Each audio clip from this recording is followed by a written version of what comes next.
గురువుగారు, మన ఆంధ్రదేశంలో నవనాథ మార్గం గురించి తెలిసిన వారు చాలా తక్కువ మంది ఉంటారు.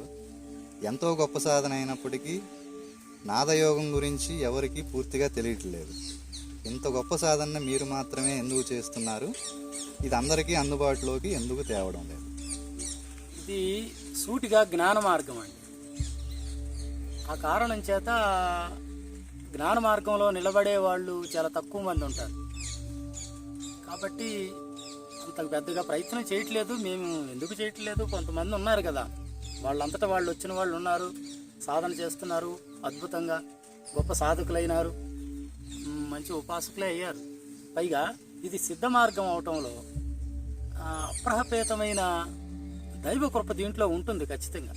మిగతా మార్గాల్లో శాస్త్ర అధ్యయనాలు అవి ఇవి అంటూ కాలక్షేపం ఉంటుంది.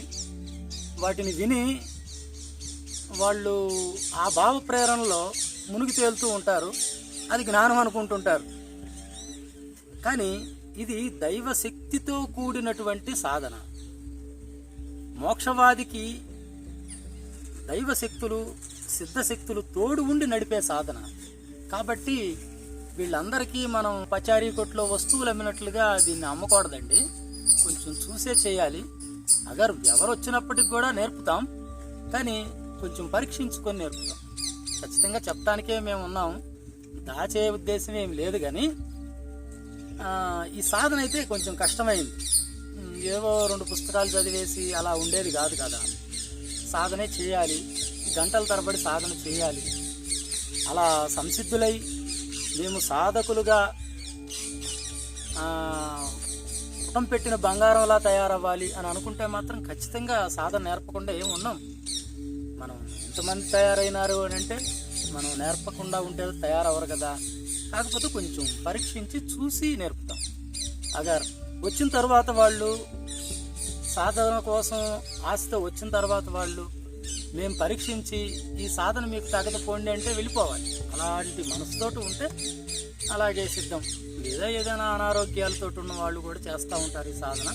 వాళ్ళు గృహస్థులుగా ఎంతవరకు చేయగలుగుతారో అంతవరకు చేస్తారు, వాళ్ళు అంతవరకు. కానీ ఇది సూటిగా జ్ఞాన మార్గం, మోక్ష మార్గం, సిద్ధ మార్గం. పైగా ఇంకొక పిచ్చి మాటలు అనేవి కొన్ని ఉన్నాయి. అనితర అష్టమాది సిద్ధులు ఉన్న వారికి మోక్షం సిద్ధించదు.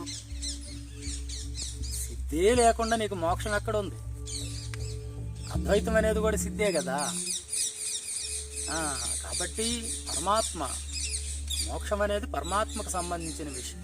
కాబట్టి పరమాత్మ శక్తి వేరు, సాధారణ శక్తులు వేరు. నిన్ను నువ్వు తెలుసుకో అలాంటి పిచ్చి మాటలు అయితే మేము చెప్పాం.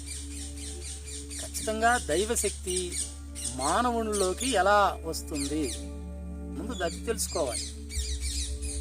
ఈ దివ్య దేవతలు కొంతమంది ఉంటారు, సిద్ధ దేవతలని ప్రత్యేకంగానే ఉంటారు. వాళ్ళు మనం ఆరాధిస్తూ ఉంటాం, వారు ఆ దేవతని తెలుసుకోం. ఆ దేవతల్ని మనం ఉపాసన చేస్తూ ఉంటే మనల్ని ఆవరిస్తారు, మనకు దివ్యత్వం వస్తుంది. దివ్యత్వం ద్వారా మోక్ష సిద్ధి సులువుగా దొరుకుతుంది. ముందు వ్యక్తి దివ్యుడు కావాలి, ఆ దివ్యత్వం సంపాదించాలి. ఆ దివ్యత్వం సంపాదించినప్పుడే మోక్షం సిద్ధిస్తుంది. అంతేగాని నేను జ్ఞానం పెంచుకున్నాను, ఒక భావజాలంలోకి పోయి నేను జ్ఞానిని, నిన్ను నువ్వు తెలుసుకో, నా లోపల ఏముంది, నీ లోపల ఏముంది, ఇవన్నీ పిచ్చి మాటలు. ఎందుకంటే పూర్వం దైవారాధనతోనే మోక్షాన్ని సిద్ధింపజేసుకున్నారు. దైవారాధనతోనే మోక్షాన్ని సిద్ధింపజేసుకున్నారు. ఇక్కడ కూడా ఆ నిర్వీణ్య స్థితి అనేది దైవారాధన ద్వారా దేవతల సహాయంతో పొందుతారు. అది గోరఖనాథ్ మార్గం, మత్స్యేంద్రుడి మార్గం కూడా. కాబట్టి ఎవరికి చెప్పకుండా ఉండటం అనేది ఏమి లేదండి. చెప్తూనే ఉంటాం, సాధన చేయిస్తూనే ఉంటాం, చేస్తానే ఉంటారు. మేము త్వరగా ఆ దీక్షలు ఇవ్వకపోవటం చేత కొంత తక్కువ మందే ఉన్నారు. కానీ పరీక్షించి మాత్రం దీక్షిస్తాం. అందరూ అర్హులు అనేది మాత్రం కళ. ఈ విషయం వల్ల మీకు అలా అనిపిస్తుండొచ్చు, అందరూ అర్హులైతే కారు. అది విషయం. ఒక్కొక్కసారి వారి గ్రహస్థితి జాతకం కూడా వేసి మనం దీక్ష ఇవ్వాల్సి వస్తుంది. బ్రహ్మవాదికి జాతకం ఏంటంటే అవి ఇవి పిచ్చి మాటలన్నీ నేను చెప్పను. సాంప్రదాయకంగా ఏదైతే నవనాథ మార్గంలో సాంప్రదాయకంగా ఉందో ఆ పద్ధతిలోనే దీక్షలు ఇస్తాం. మరలా ఇంకొకటి, అందరూ అర్హులే, కానీ పూర్వజన్మ సుకృతం దుష్కృతం అది ఏమున్నాయో కొంచెం గమనించి ఇస్తాం. మనిషి ప్రవర్తన కూడా ముఖ్యం కదండి ఇందులో. మనుషుల ప్రవర్తన కూడా ముఖ్యమే. వాటిని కూడా కొంచెం పరిశీలించుకొని ఇస్తాం. ఎందుకంటే ఈ సాధనలు చేస్తూ ఉండగా భరించరానంత శక్తి ఉత్పన్నమవుతుంది వ్యక్తిలో. ఇది సిద్ధ సాధన. ఇది కొంచెం యోచించి ఆలోచించి శిష్యులకి దీక్షలు ఇవ్వవలసిన సాధన. పైగా మేము దీక్ష ఇచ్చినప్పటికి కూడా మీరు చేయగలరా అనేది కూడా ప్రశ్న. కనీసం ఒక 6 గంటలు సాధన చేయాల్సి వస్తారు తక్కువ అంటే. కాబట్టి 6 గంటలు మీకు సమయం ఉందా? అతి త్వరగా సిద్ధించే మార్గాలు ఏమన్నా ఉన్నాయంటే ఏమీ ఉండవండి. అరగంట పడుతుంది అన్నం వండటానికి. అరగంటలో అన్నమే కావట్లేదు, అన్నం కూరే కావట్లేదు, ఇంకా సిద్ధి అవుతుందా? జీవితాన్ని త్యాగం చేయగలిగిన గుణం గనక ఉంటే ఈ మార్గం.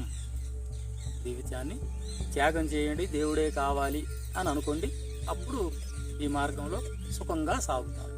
ఇది విషయం. అందుకని ఎవరికి చెప్పనది ఏమీ లేదు.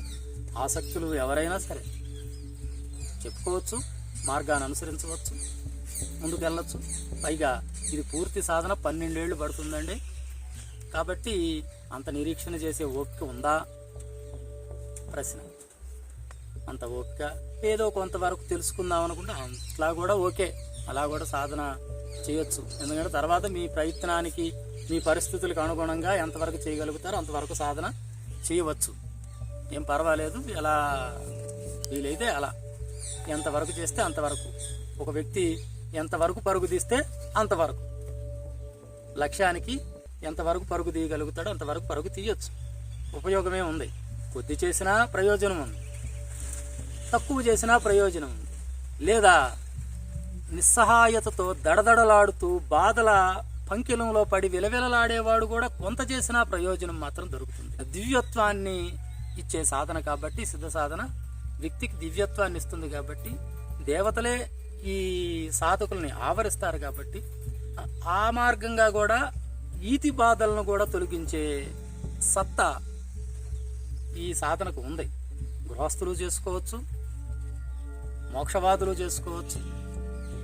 ఏ ఆశా కోరిక లేకుండా దేవుడే పరమ లక్ష్యంగా ఉండే గృహస్థులు చేసుకోవచ్చు. మంచి మార్గం. అన్నిటికన్నా ఉన్న భారతదేశంలో ఉన్న అన్ని మార్గాల కన్నా చాలా ప్రభావవంతమైన మార్గం అని చెప్పొచ్చు. ఇది ఖచ్చితమైన మార్గం.